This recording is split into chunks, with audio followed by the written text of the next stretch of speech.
It was a beautiful summer's day on the island of Sodor, and all the engines were very excited.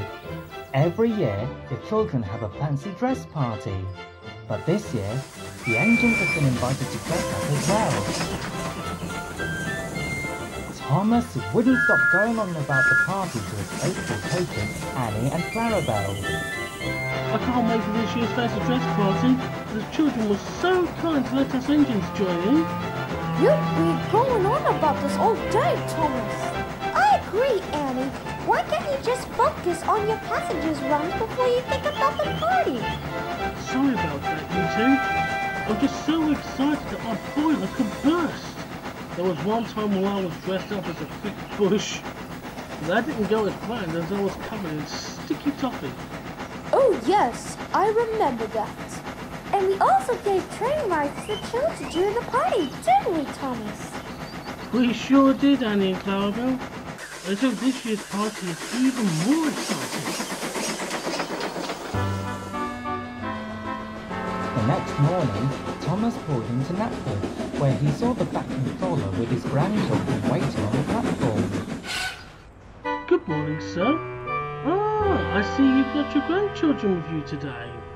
Why, yes I do, Thomas. I'll be taking Stephen and Bridget Hatt to the town square where this year's fancy dress party will take place. Is there anything you would like me to do, sir? First, you must head down to the docks to collect some engine parts to take to the steamworks before you make your way to the party. Now, you'll excuse me, I've got to go and get my wizard costume ready. Okay, sir. Are you looking forward to the fancy dress party, Stephen and Bridget? We sure are, Thomas. We can't wait to get our own fancy costumes. As Thomas left Knapford to get to the docks, he was thinking about what costume he could wear for the party. If I could find some pieces that would make the best costume on, I'll be sure to win the contest. But what can I dress up as?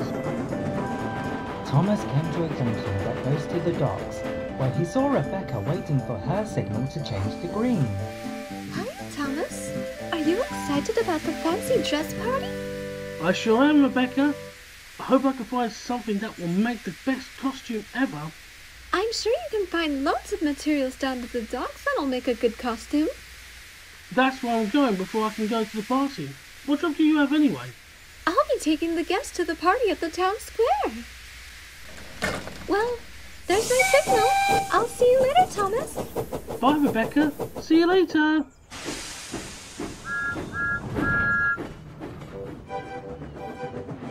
As Thomas arrived at the docks to collect the engine parts for the steamworks, he saw Diesel and Salty up ahead, all dressed up in their costumes. Are you two going to the fancy dress party? We sure are, matey. What costume are you going to wear, Thomas? I haven't decided yet, but I'm still thinking. So if you take your delivery to the steamworks, you'll be sure to find something that piques your interest in terms of what you could wear. That's a good idea, Salty. But why are you in a cage if you're not dressed as a pirate? I was already dressed up as a pirate last year, but this year I thought I'd let Diesel dress up like a pirate while I go as a scuba diver. What do you think of my pirate costume, Thomas? It's not bad, Diesel. But I think it would have worked for Salty more since he talks like a pirate. Why are you just standing there, Thomas? You're supposed to go to the steamworks now. Sorry, Cranky. I'll go there right away. That's it! You've just given me an idea! What sort of idea is this? No time to explain. I've got to go.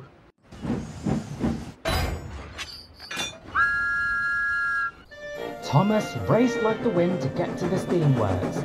He was starting to come up with an idea of what costume he could wear. I can go to the fancy dress party and dress up like a crane. Everyone will be amazed when they see a costume like that. But as Thomas was approaching the steamworks, he saw his friend Percy up ahead and was surprised that he had gotten the idea before he did. Cinders and ashes.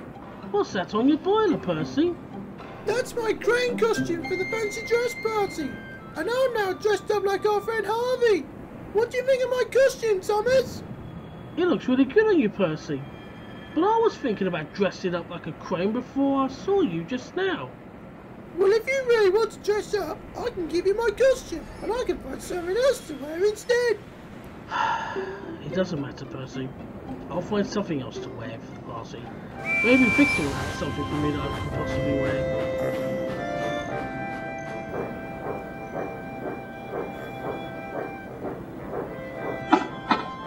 As Thomas went inside the steamworks, he saw Gordon and James, but not what he was expecting. Hello there, little Thomas. We're getting dressed up for the fancy dress party this afternoon. What do you think of our costumes? They look great on you. But what is that large red sheet and that mask on you, James? These things? Well, I'm dressed up as the Rail Rocket.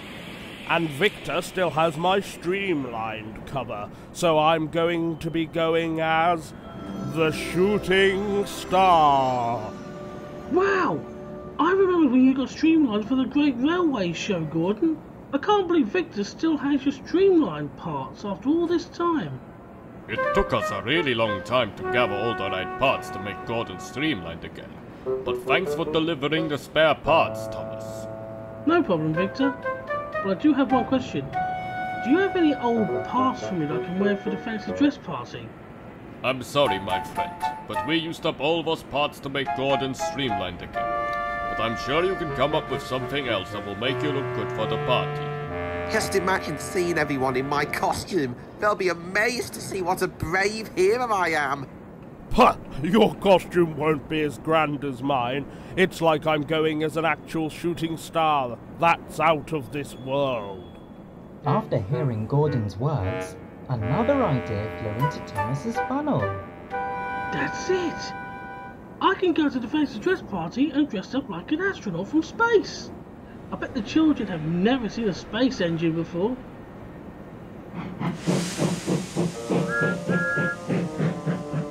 As Thomas left the steamworks, he looked all over the island trying to find something that would make a good space helmet. But as he saw Stanley up ahead, his idea was taken again. Hello there, Thomas. Stanley, are you dressed up like an astronaut from space? I sure am, Thomas. What do you think of my costume? It looks really good on you, Stanley. Although I was thinking about dressing up as an astronaut before I just saw you now. Well, if you really want to dress up, I can give you my costume, and I can find something else to wear instead. It doesn't matter, Stanley. I'll find something else to wear for the party instead. Oh, bye then, Thomas. Thomas clumped slowly and sadly back to Knapford. He didn't have any more ideas, and was worried that he couldn't go to the party at all. I'm never going to find something good to wear for the party. I might as well just go back to my shed and miss out all the fun. Just then, Thomas saw Marion the steam shovel up ahead, digging up an embankment on the main line. Hey, Thomas! Look what I found! It's another fossil! I can't wait to put this in my fossil collection. That's great, Marion. You've just given me a fantastic idea! Have I? Well, what sort of idea is it that you're talking about? I'll explain later, but I'm going to need that fossil you just dug up. Oh, very well then. You can have it. I've already got plenty of fossils I've dug up anyway. Thomas collected the fossil from Marion and hurried off back to the steamworks as fast as he could. When he returned, Victor and Kevin were surprised to see him feeling puffed out. Victor, Kevin, I've got something to show you. Thomas, my friend, why are you in such a hurry? And why is there a dinosaur fossil in your truck? It's all part of my new plan I've just come up with. Can you unload the fossil from my truck, Kevin? I'll try my best, Thomas, but I'm not sure if this will work. This is gonna annoy me for a while. At the town square, the fancy dress party had begun. The children had a lot of costumes, and so did the engines. Then, the Fat Controller continued on with his speech. Thanks for attending the fancy dress party, everyone. Our last contestant that we've seen was Stanley with his space helmet. Now next up, let's have a big cheer for our very own heroic engine of steel, the Rail Rocket. Never fear, Rail Rocket is here. And finally, last but not least, we have the fastest locomotive in the universe. It's the one and only Shooting Star! Whoosh! The Shooting Star is coming through! Make way for one more! Thomas, is that you? Yes, Percy, it is me. What do you all think of my costume? Wow, that costume looks great, Thomas. Where on earth did you get that fossil from, Thomas? I saw Marion digging up an embankment where she saw this fossil underground, which gave me an idea of that costume to wear for the party. So I went to the Steamworks and Victor and Kevin worked really hard getting my costume ready. The workmen drilled a hole in the fossil's head for my funnel to breathe, and they painted some dinosaur bones on me. Well everyone, looks like we have our winner for this year's dress party, and that winner is Thomas the Tank Engine with his dinosaur costume.